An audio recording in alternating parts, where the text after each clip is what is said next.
Concise RDWorks Learning Lab with Russ Sadler. Session 18, Surface Engraving Organic Materials.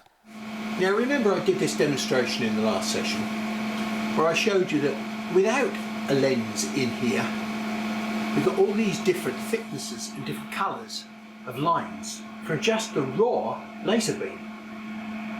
And I explained how it was possible to get thin lines lighter colour and thick lines very dark colour because of the different intensity levels within the laser beam itself.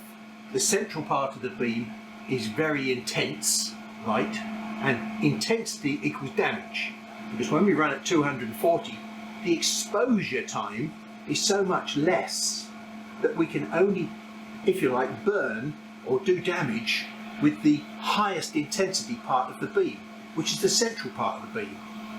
And because the beam is sort of pointed, we get a thinner line just down here. Just because we put the beam through one of these things doesn't mean to say we're changing anything. We still get this same property. We're just making it more intense.